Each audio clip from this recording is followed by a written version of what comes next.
What's your biggest flex that you'll never tell anyone?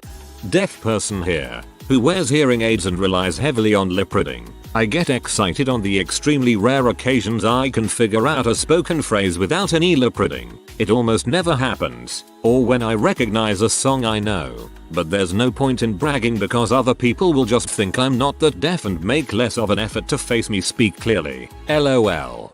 I think I can kinda relate to this cause I stutter and I feel extremely happy when I'm able to string together a sentence perfectly when I'm conversing with strangers over the phone. I was quoted on some literary website one time for something I said off the cuff in an argument. I also got to play a few shows with some of my favorite bands of all time, but I'm so far removed from that music scene now that no one I know would ever care about it except for me. I'm kinda in the same boat. I produced music for like 15 years, signed to 7 different labels and have headlined shows. No one I hang out with now has any idea.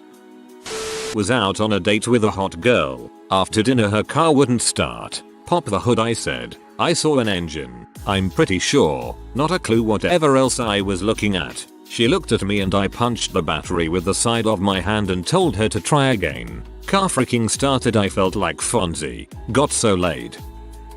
I bought some then relatively worthless Apple stock because I thought I'd be able to eBay the stock certificate with the rainbow Apple logo when the company went out of business. My investment guy just thinks I'm really clever. I've not corrected him. I got accepted into Mensa and then immediately realized I don't want to hang out with the type of people who join Mensa, so I never went through with it. I'm too embarrassed to tell anyone I took the test. You pass the real intelligence test emo by shunning the Mensa douchebaggery when you could have flaunted it obnoxiously. I am on the top page of the high scores for runa crafting in the game Old School RuneScape. I was in the grocery store and saw an older woman standing in the aisle comparing what was in her cart to what was in her wallet, obviously counting to see if she could afford everything. Based on her body language as she walked away, I could tell that the answer was no. So I took a 20 out and walked up to her and said, "Ma'am, when you were over there just a second ago this fell out of your wallet." I handed her the bill and just walked away so she wouldn't be embarrassed if she figured out I was lying. I did hear her say thank you, so I half turned and told her you're welcome. Have a nice night. It was only $20, but I think it made a difference to her, and that felt amazing. I raised $100,000 for a scholarship fund in the memory of my deceased twin brother. Since that time we've given away over 200 scholarships. I'm sorry about your brother, but it's amazing you were able to help so many people. 3. In my public speaking class I had to give a speech on procrastination. I wrote the speech an hour before class. In my feedback notes I was told I had great preparation. The expert had a class where the professor was that everyone did really bad on an essay and was yelling at the class. He said that aside from one person who got a 97%, he was disappointed with everyone there. I had the 97%. I've been clean 6 months off H for the first time in 5 years. I am so proud of you. Some of my memes I created on Tumblr still float around to this day. One was featured on BuzzFeed a few years ago, not something exciting on a resume, but I still like to think about it. I saw Elton John in Vegas. Red Piano Tour. During Benny and the Jets, I can whistle extremely loudly. I nailed the whistle part that is on live version of the song that plays on the radio. He smiled. At one point I could sing along perfectly to We Didn't Start the Fire. I still know most of the words, but I'm always so embarrassed to sing in front of other people, lol. Not even Billy Joel remembers the lyrics, lol. He's admitted to needing a lyrics binder when he plays it live. I have enough old, valuable Magic the Gathering cards to buy a car. A new, really nice car. I don't tell anyone IRL because they're from when I was young and collected them, and my current social circle would think it's kid nerd stuff and wouldn't understand. Doesn't get me down, though. Current plan is to hold on to them until they go up enough over time to match my mortgage balance, then use them to pay off my house. Consider a safety deposit box. Floods, fires, mold, etc. can really kill your valuables. I lived with my grandparents my whole life who lived in a small little house across the street from a big fancy neighborhood development. They lived in the same house for 40 years before the development. It was a very bad hill on a busy road with the neighborhood entrance at the bottom of the hill, which was across the street from our house. Me and my grandpa would pull people out of wrecks all the time. Saved a bunch of lives but sadly saw over 10 people die on that hill growing up. The big fancy people in that neighborhood would always bring us food and gifts. They called my grandpa the gatekeeper. That is quite a horrifying story. Where do you live that 10 people can die and the government doesn't intervene? If a child gets hit on a street in the Netherlands, you can bet your butt the next day the government is making plans to prevent future accidents. Me and my girlfriend created in the past a YouTube channel for kids, playing with toys using only our hands and voices. We had videos hitting 300k plus views, but we uploaded few videos, like 10 videos, because our priorities changed and we stopped. But we were still able to make several $100s from them, and the videos still generate some money today after many years. I think if we had continued with that, maybe we would be able to make a lot of money. I regret we didn't keep uploading more videos. Do you know that random, intuitive ideas you have sometimes? Pay attention to them. Your DPU is smarter than yourself sometimes. I'm one of those people that with minor changes to facial hair I'll look like a completely different person. It'll be useful if I ever need to go on the lam. ETA. I developed the habit of carrying 4 different types of photo IDs, all with different hair and facial hairstyles because of this. I saw a lizard in the middle of a busy road. I bent down on the side of the road and called for it as I put my hands out and he ran straight into my arms. I carried him to safety and didn't think anything of it until I heard a stranger behind me go, "Did y'all see that crap? She's a lizard whisperer, man. I wish there was another witness because I bet I looked cool." I saved a baby squirrel the same exact way. I didn't think about how crazy it was that the squirrel came running and hiding in my jacket till later that day. 4-lane busy road, and its mom was roadkill in the middle of it, and it was frantically investigating its mom as cars drove by. Still breaks my heart. I ran over a half marathon at night for 5 months every day. I shouldn't be proud because that was my lowest point mentally, but I was. You sound like a close friend of mine that does a lot of night running due to insomnia. My biggest flex I keep quiet is that I made right about $15,000 playing a video game semi-professionally. Now is the time where people think stuff like that is cool, but 2 years ago when it was happening I got made fun of by my girlfriend the one time I mentioned it. Woman in my office had a fairly long piece of TP attached to her shoe and I stepped on it and detached it from her shoe. I felt like a superhero. I still feel like a superhero about it. Bless people like you. I once had a server purposefully drop something next to our table, just so she could have an excuse to bend over and grab the toilet paper off of my shoe. I still think about her from time to time. As a kid, saved a kid from ongoing child abuse by his parents. Was staying over there and had met them only briefly due to them being one of several families hosting us inner city kids out in the rich suburbs while we worked with their kids on a local theater production. This was decades ago for your information. Well, it didn't take the whole week we were in town for me to realize how scared he was, and despite feeling guilty about waiting to report his stories until after our trip, I was told that his parents were investigated soon after and he was moved to other family. I don't know. Feels like a flex and also a tragedy at the same time, since who knows if he ended up any better off. I hope so. If the parents were investigated to the point the kid was taken away, you can bet you only saw the tip of the iceberg. When I was in high school we did a toy drive with our homeroom classes around the holidays where each class was assigned a family and need to donate money to or buy toys for. By the last day almost none of the toys had been bought from the kids' lists. We'd just collected a modest chunk of money for the family. I went home and told my mom that I didn't need anything but I would like to get some of those things the kids asked for. My mom and dad talked. They'd both grown up poor and knew the money we'd collected would probably be used on necessities, not toys. So my mom and I went out and came back home with about $300 worth of toys the kids had asked for. I brought them in early before school started and submitted them and the receipts for them to my homeroom teacher. Later on one of my classmates, who I had great disdain for ever since the 3rd grade when he blatantly stole my new pencil, came in and announced he was making the biggest contribution of our class with a $40 donation. The teacher made eye contact with me but I remained neutral and shrugged, so the teacher didn't correct him, just smiled and said thank you to him. I figure he needed that affirmation more than me and I never liked being center of attention anyway. You are more humble than I could ever be, freaking power move. No one will see this because I'm way late, but when I was in elementary school me and a friend were playing video games together and he started choking on a piece of food stuck in his throat. It wasn't getting dislodged so I did the Hinleash maneuver and it came out. I don't remember anyone else finding out what happened.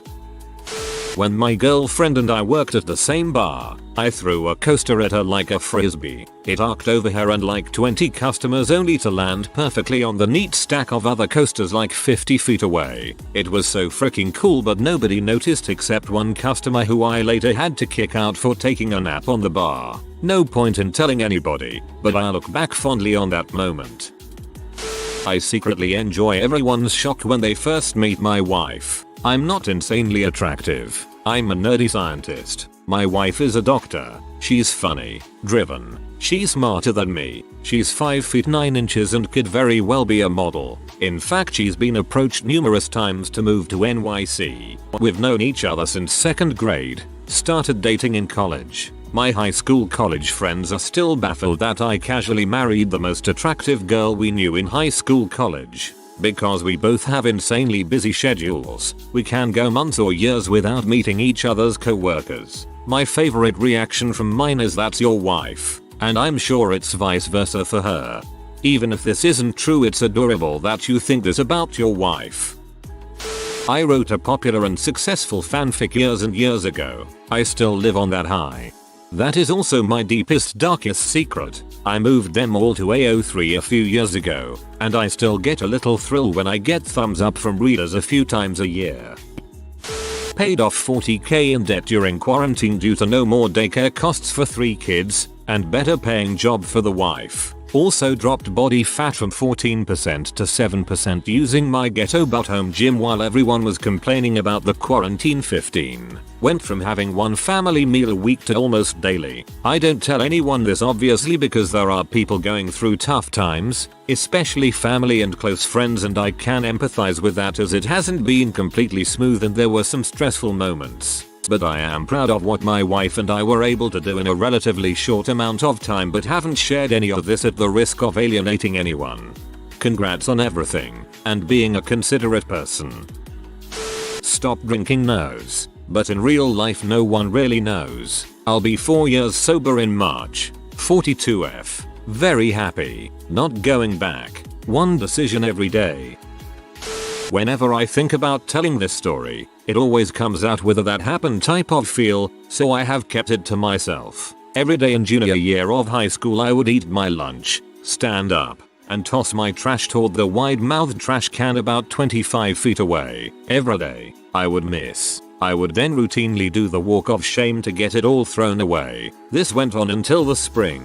It was April or May, I forget when exactly, and I stood up and threw my trash at the can. What do you know? After a few months I made it. It was a small victory, but I did an air fist and then made eye contact with a kid who was in the marching band with me. Apparently he had watched me do this ritual every day and was ready to celebrate with me, so he began to slow clap. Then, the rest of his table clapped, not knowing why, but it was high school so who cared. Then the effects spread until the entire cafeteria, about 1,500 students, were giving thunderous applause, only 2 of us knowing why. I took a bow and then sat down and everyone just went back to eating their lunch like nothing happened. Because nothing really happened. It was a weird rush.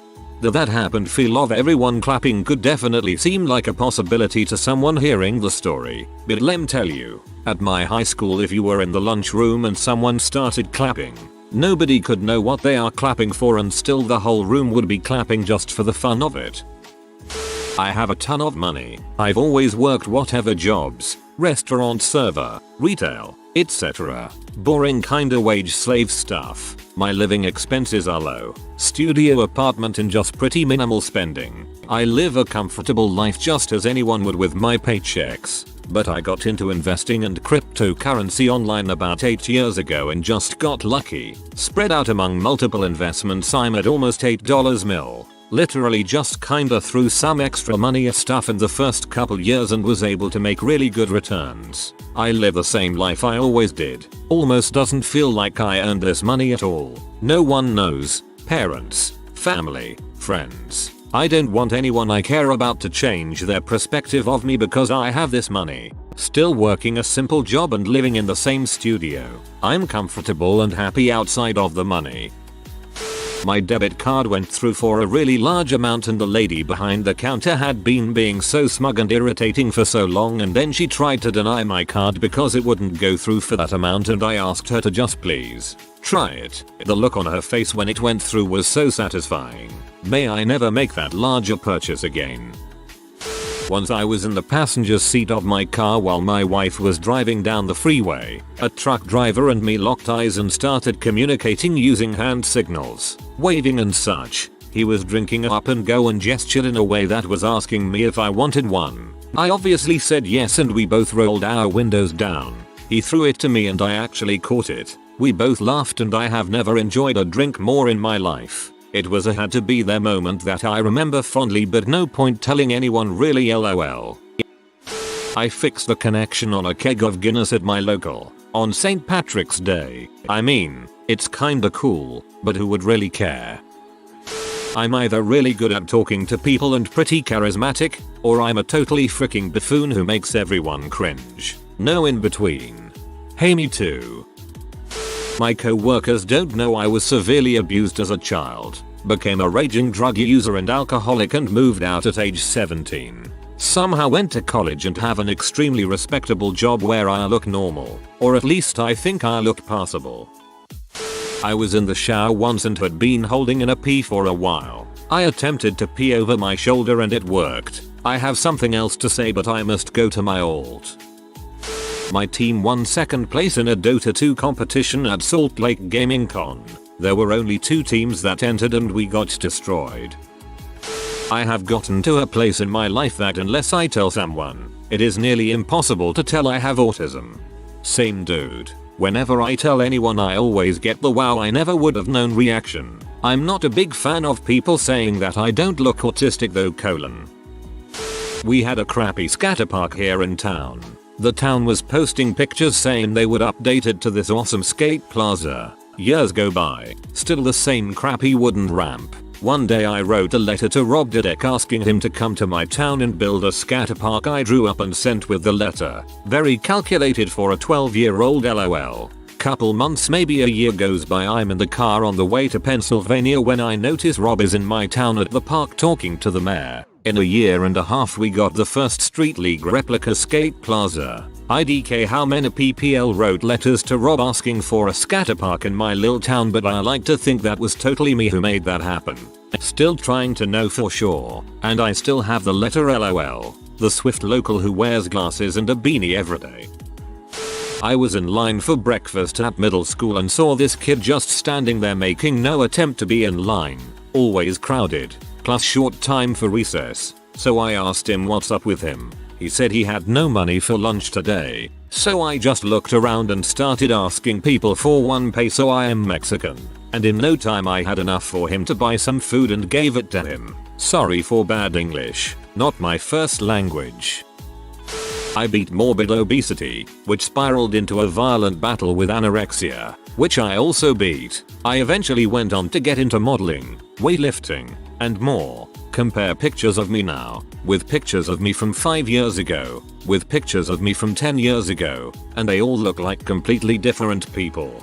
I'm proud of you. I'm the reason that toucans are behind glass at the birdhouse of the Philadelphia Zoo. I was at the birdhouse when I was around 9 years old. The toucans were allowed to fly around this room they had. While I was in there, a toucan landed on the railing near a bunch of people, which caused a bit of a disturbance and a bunch of people ran out. I got knocked around during this and was a little out of it. While I was a bit confused, the toucan had dropped to the floor and made its way over to me. I was wearing sandals and I guess my toes looked like berries, so it bit my foot. It was a heck of a startle and I kicked the thing as hard as I could and ran out. I got my mom to get us out of there because I didn't want to get in trouble. A few weeks later we went back to the zoo. I tried to avoid it, but my family dragged me back into the birdhouse. I didn't tell them what had happened, so they were pretty confused. When we got to the toucans, they were behind glass. I haven't eaten Fruit Loops since. Please do tell. Serious. I can count all of the syllables in every sentence during conversation. Then I can tell the person I was talking to the amount of syllables they had just said. It's due to a weird response from my social anxiety. I don't tell anyone IRL because it's just weird and out of place to do so. They would call me crazy. I even have some common sentences and phrases memorized so I can take solace in the fact that I already know the syllables. You are weird. I like you. I have OCD. Like, legit clinically diagnosed. One of my compulsions, before treatment, was counting things, no matter how large or small the quantity. I counted every step I took while running a marathon and have never forgotten the number. 38,527. With therapy over the years I have managed to fully manage my illness. That race was before I sought treatment. If you are new to the channel, you can subscribe. I publish new videos every day. Until then, check another video.